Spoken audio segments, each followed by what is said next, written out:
اتوار کو شب برات ہے۔ اب شب برات میں اس لیے کہہ رہا ہوں کہ اس کا نام اسی سے مشہور ہو گیا۔ شب کا مطلب ہوتا ہے رات، اور برات مطلب خلاصی والی، یعنی جہنم سے آزاد کرنے والی رات، آپ یہ کہہ سکتے ہیں۔ شب برات تو ہم لوگ کہتے ہیں، لیکن اہل عرب اسے شعبان کی 15ویں رات کہتے ہیں، لیلۃ النصف من شعبان، وہ شب برات نہیں کہتے۔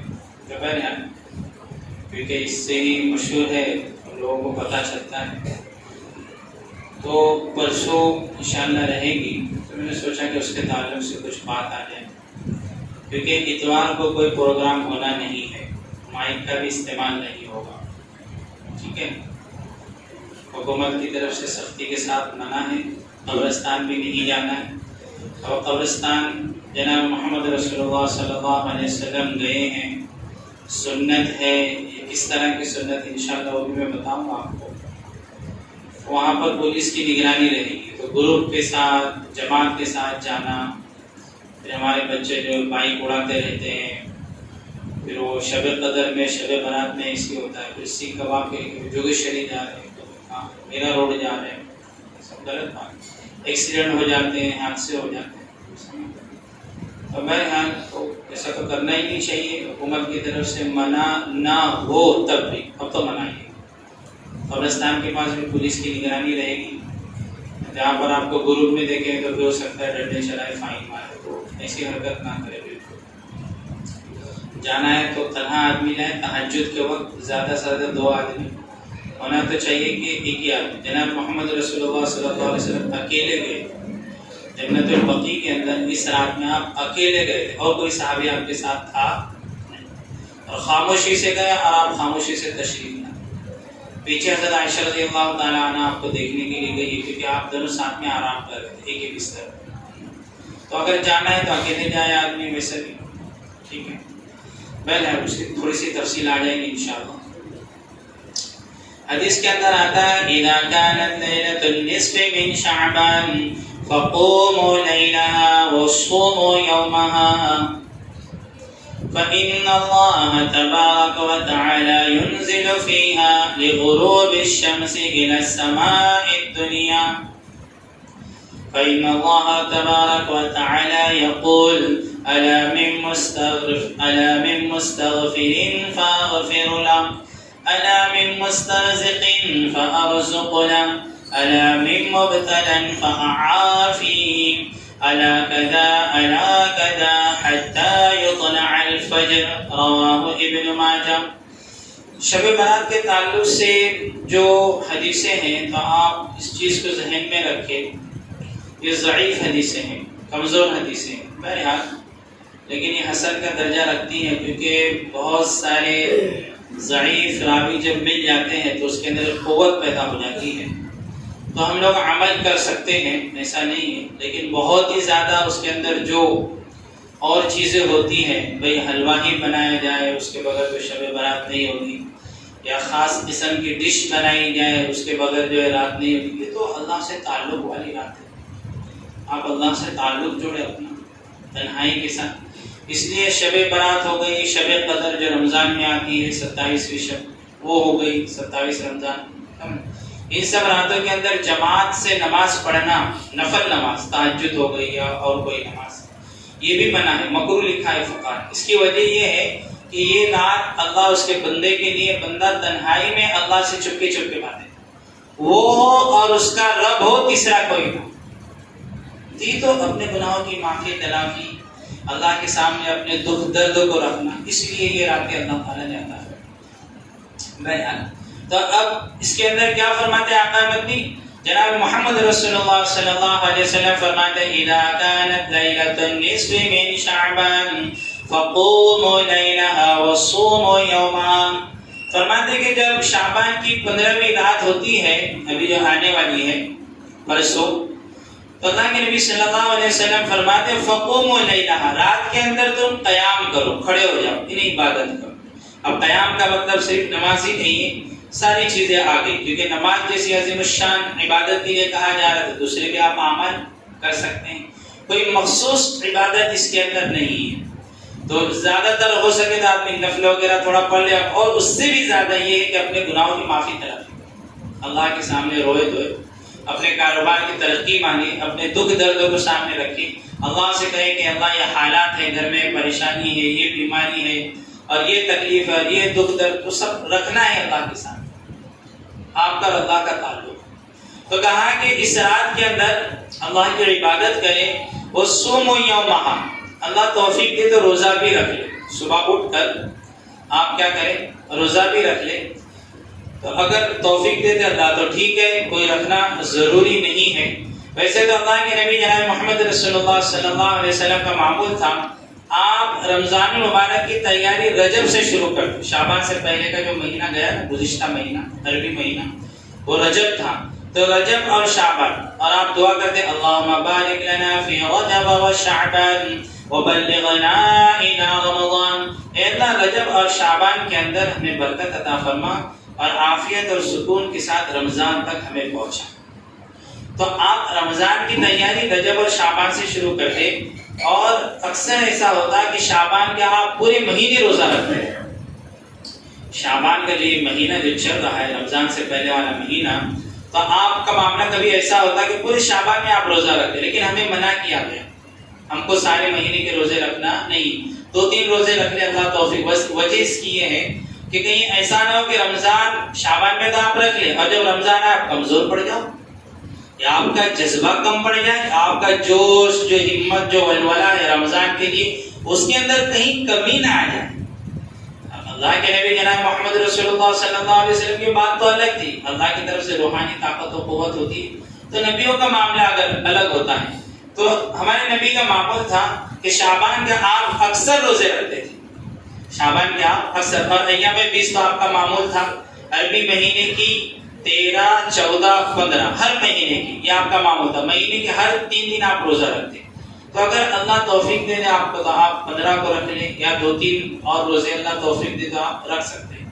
بھلے پھر وہ بات دیکھو دائیں بائیں جب وہ حدیث میں پوری کرو، تو میرے نبی فرما رہے فقوموا لیلہا وصوموا یومہا، کہ رات میں اللہ کی عبادت بھی کرو اور توفیق مل جائے تو دن کے اندر روزہ بھی رکھ لو۔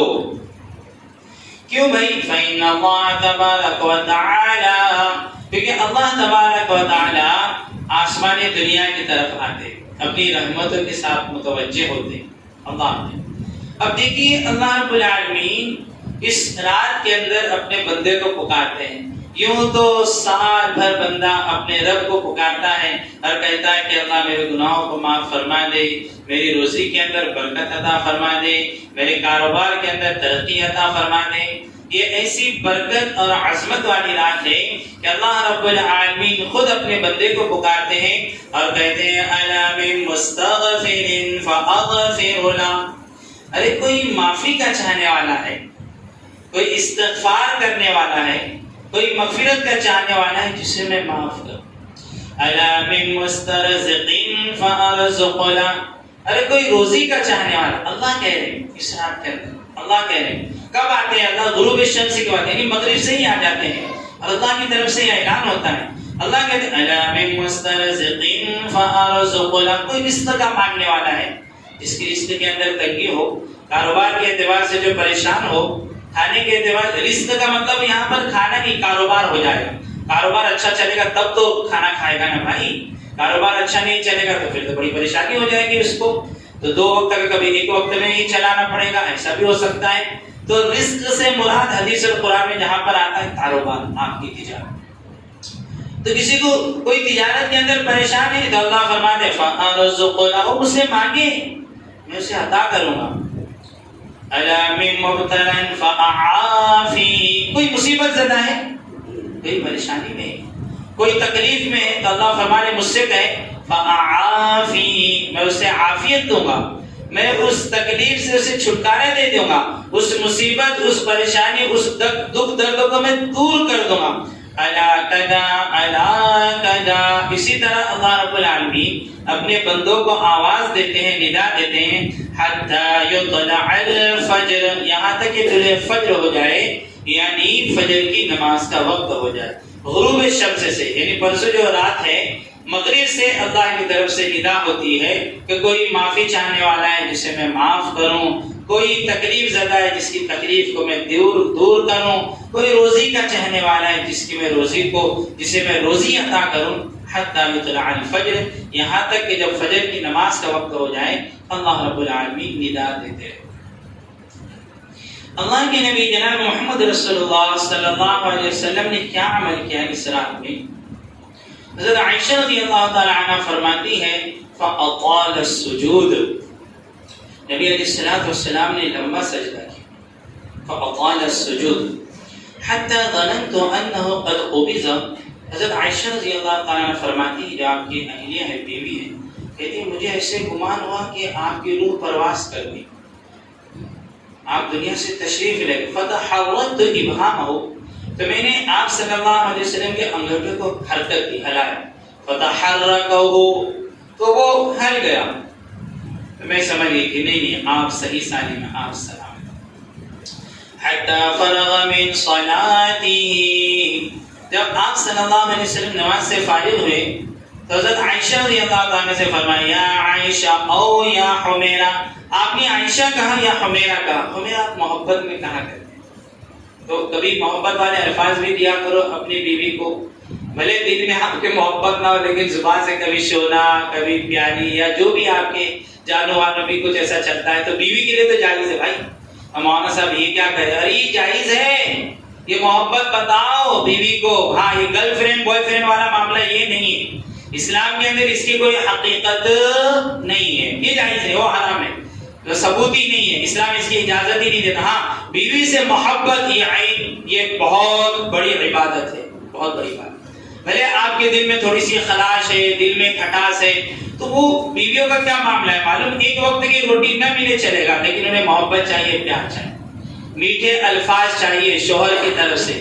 تو بھلے آپ کے دل میں کبھی کھٹاس آ جائے، ہوتا ہے میاں بیوی ساتھ میں رہتے ہیں، اتنے سال زندگی گزارتے ہیں تو کچھ تو میں ہو جاتی ہے، دل میں کھٹاس آ جاتی ہے، دل میں کبھی کبھی لیکن مومن کی شان نہیں کہ بیوی کے لیے دل کے اندر نفرت اور عداوت کو باقی رکھے، نہیں، تو اسے نکالو، تو نہ بھی ہوتے ہوئے کبھی کبھی زبان سے ہاں جو دل کے اندر ہے نا اسے کہو، اور اللہ نہ کرے دل کے اندر اگر تھوڑی سی پھٹن بھی ہو تو اس کا ظاہر مت کرو، چہرے پر مسکراؤ۔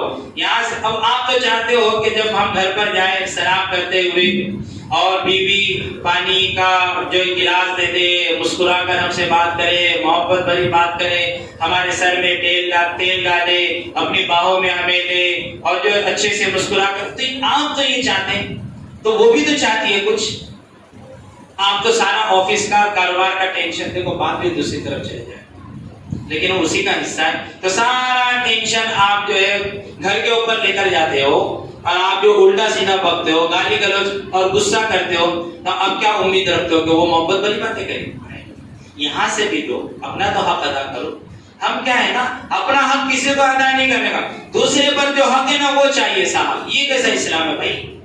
اپنا بھی تو حق ادا کرو، جو تمہارے ذمے اس کو ادا کرو۔ آقا مدنی جناب محمد رسول اللہ صلی اللہ علیہ وسلم کے بارے میں حضرت عائشہ رضی اللہ تعالیٰ فرماتی ہے فتبسم رسول اللہ صلی اللہ علیہ وسلم، آقا مدنی جب بھی گھر کے اندر تشریف لائے تو مسکراتے ہوئے چہرے کے ساتھ آئے، کہ مسکراتے ہوئے چہرہ آپ گھر میں تو نا، تو ویسا ہی رسپانس بھی پھر وہاں سے یہ ملے گا آپ کو۔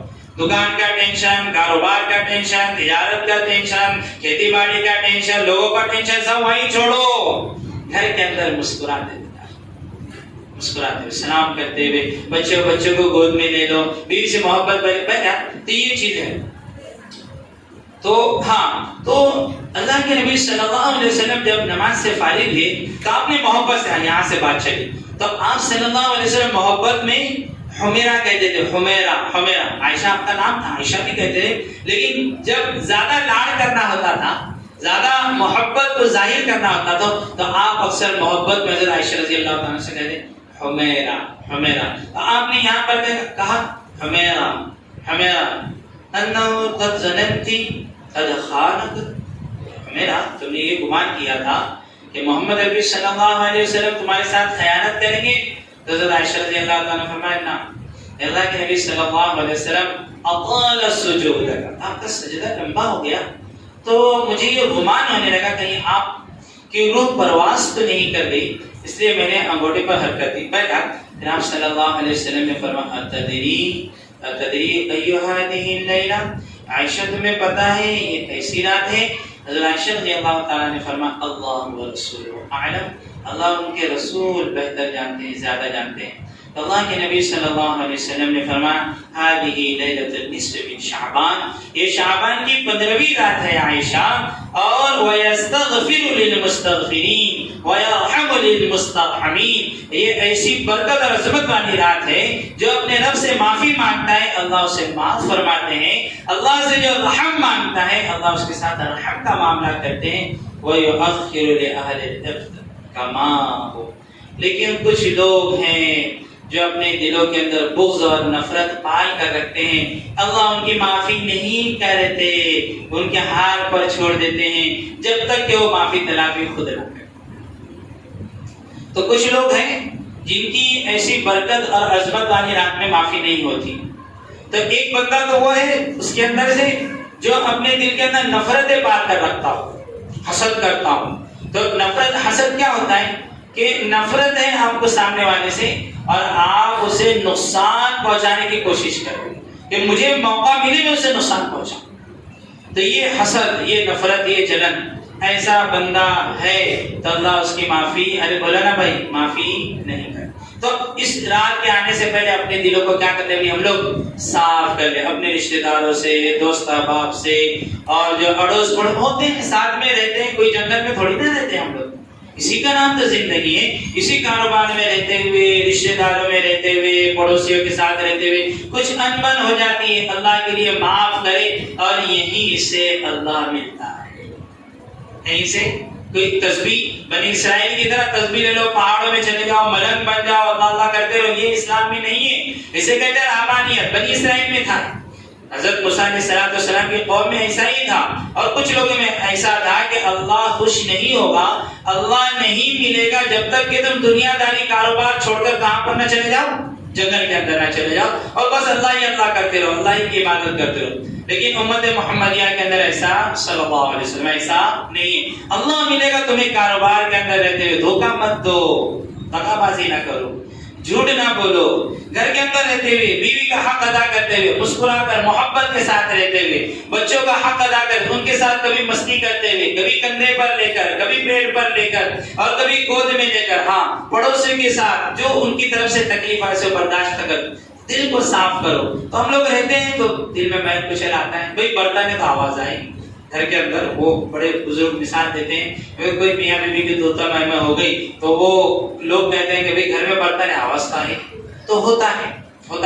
ہم کسی جنگل میں نہیں رہ رہے یا کسی سمندر کے ساحل پر ہم نہیں رہ رہے کہ جہاں پر لوگ نہ، تو ہم لوگوں کے بیچ میں رہ رہے ہیں. اور یہی اسلام ہے کہ سارے لوگوں کے ساتھ رہتے ہوئے ان کے حقوق کو ادا کرنا، ان کی طرف سے جو تکلیف ہے اسے برداشت کرنا.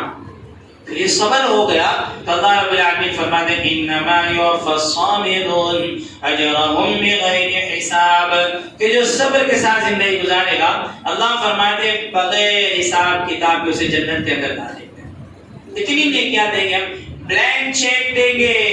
کتنی نیکیاں چاہیے بھائی؟ 10 کروڑ ارب خرب، جتنی نیکیاں تم سوچ نہیں سکتے، تمہاری جو ہے نا گنتی ختم ہو جائے گی، اتنا اللہ رب العالمین اجر اور نیکی عطا فرمائے جس کو صبر کرے. تو ہوتا ہے ناچاکی ہو جاتی ہے، تو میں ہوتی ہے، اختلافات. مومن کی شان ہے کہ دل کے اندر نفرت کو پیدا کر کے رکھے، باقی رکھے. تو فرمایا کہ ایک بندہ ہو جس کی معافی نہیں اس رات کے اندر، جو اپنے دل کے اندر حسد اور کینہ پال کر رکھے، باقی رکھے. معافی طلب بھی کر لے، اللہ سب معاف کر دے گا، ایک ہی لمحے کے اندر اللہ معاف کرے. اسی طریقے سے وہ شخص جو شراب کا عادی ہو، کئی سالوں سے 70 سال سے 80 سال سے شراب پی رہا تھا، اللہ سے معافی مانگی، اللہ اب نہیں پیوں گا، سب معاف کر دیا.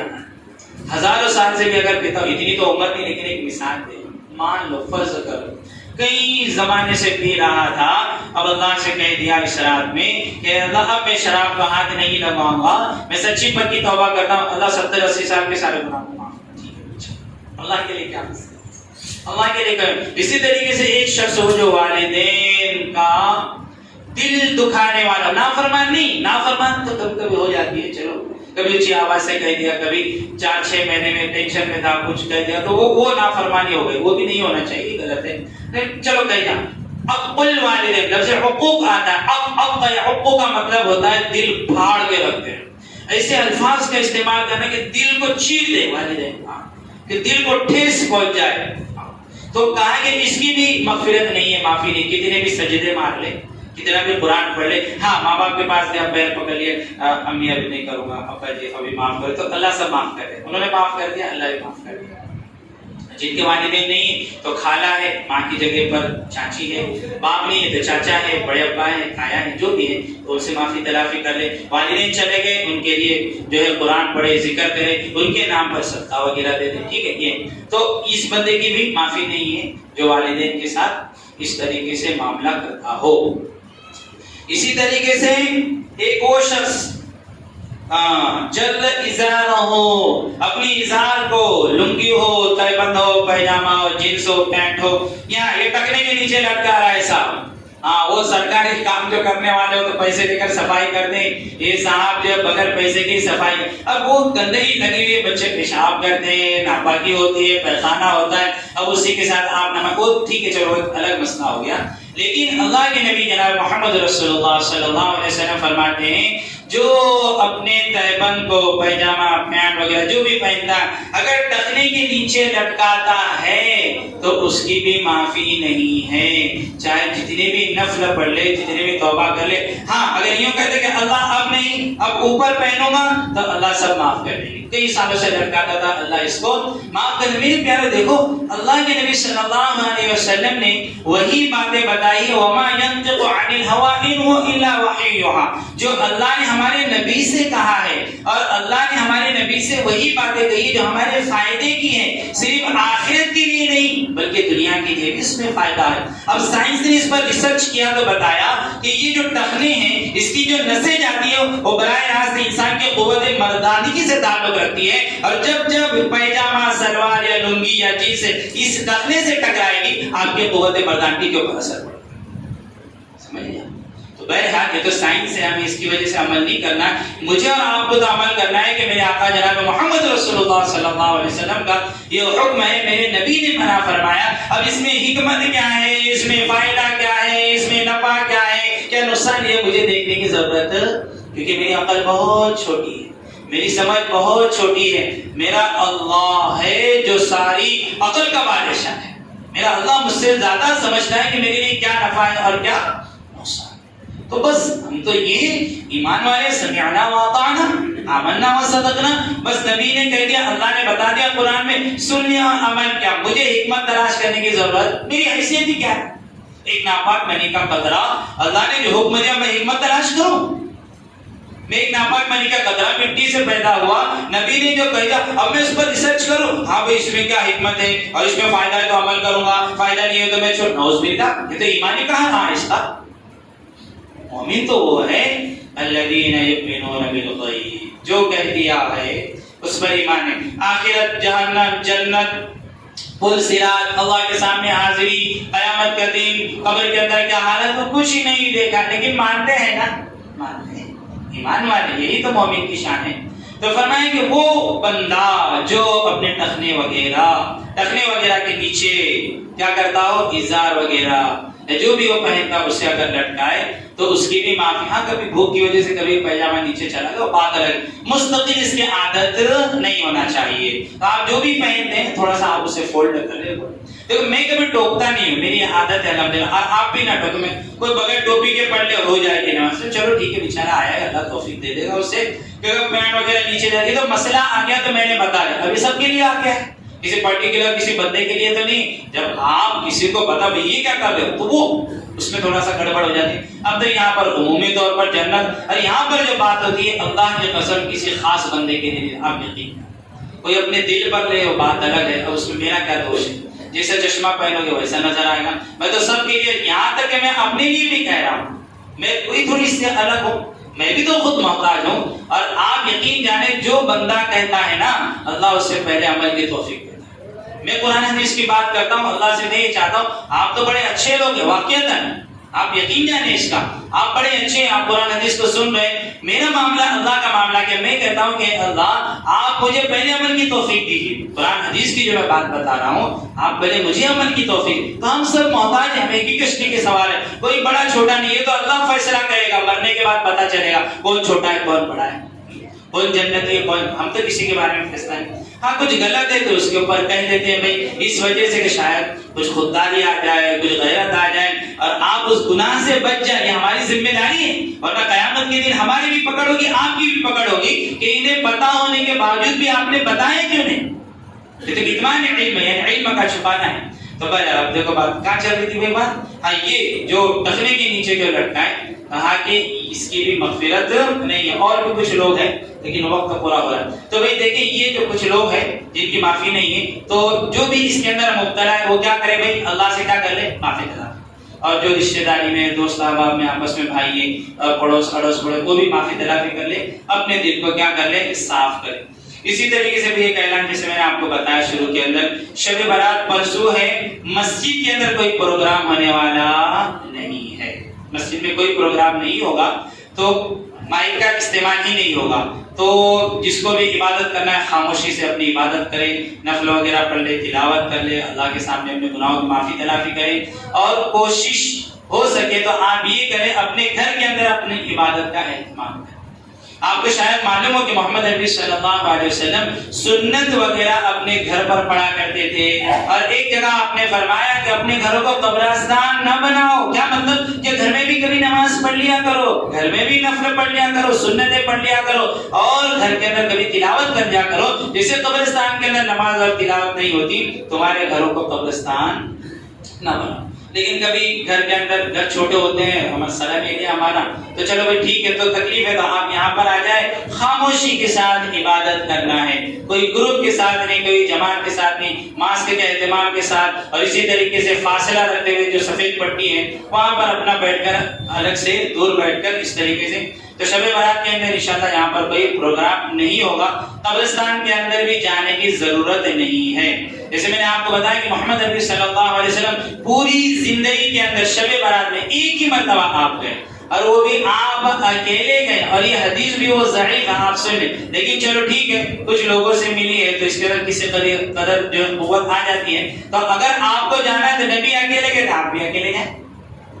نبی جو ہے اکیلے, نبی کوئی گروپ کے ساتھ نہیں گئے تھے. آپ کے ساتھ ابو بکر, عمر, عثمان, علی رضی اللہ عنہ میں یہ صحابہ نہیں تھے. آپ خاموشی کے ساتھ گئے اور تنہائی کے ساتھ, خاموشی کے ساتھ آپ آ گئے. تو اگر کسی کو جانا ہے, کوئی سنت کو زندہ کرنا چاہتا ہے کہ نہیں میرے آقا گئے تو مجھے بھی جانا ہے, تو آپ جو 3:30 بجے 4 بجے تہجد کے وقت اکیلے چلے, زیادہ سے زیادہ ایک ساتھی کو لے اور خاموشی کے ساتھ آپ کو جو بھی پڑھنا ہے وہ پڑھ لے, اور اپنے گھر پر اور مسجد کے اندر آ جائے. کیونکہ اگر آپ جاؤ گے تو قانونی اعتبار سے بھی غلط ہے, وہاں پر پولیس کی نگرانی ہے, پولیس کا پہرا ہے. تو یہاں کے ذمہ داروں سے کہا کہ بالکل بھی قبرستان کے اندر کسی کو آپ نہ بھیجیں, ہم وہاں پر کھڑے رہیں گے. بے اصولی ہوگی, گروپ ہوگا تو پھر ہم ڈنڈے بھی چلا سکتے ہیں, تو ہم حکومت کی بھی خلاف ورزی نہ کریں. تو بھائی یہ کچھ باتیں تھیں, انشاءاللہ آپ کے سامنے آ گئی. اللہ رب العالمین ہم تمام کو ان باتوں پر صحیح طریقے سے عمل کرنے کی توفیق نصیب فرمائے. آمین وآخر دعوانا ان الحمدللہ رب العالمین. بھائی سفیر آئے ہوئے, گزشتہ پچھاڑوں پر رہ گیا اعلان, تو سفیر آئے ہوئے, آپ لاک ڈاؤن تھا, آپ کو تو پتہ ہے مسجد اور مدرسے کی حالت بڑی خراب ہے. تو آپ دل کھول کر تعاون کرو, دو گے تو اللہ رب العالمین آپ کو بھی دے گا. اللہ ہمیں کی توفیق دے. جن کی سنت باقی اور سنتیں ادا کر لیں, سفید ماشاءاللہ لگے ہوئے, سب ماشاءاللہ فاصلے کے ساتھ, سوشل ڈسٹینس کے ساتھ بیٹھے ہوئے, ماسک بھی لگا ہوا ماشاءاللہ. جن کی سنت باقی مختصر سنتیں پڑھ لیں, چھوٹی چھوٹی سورت.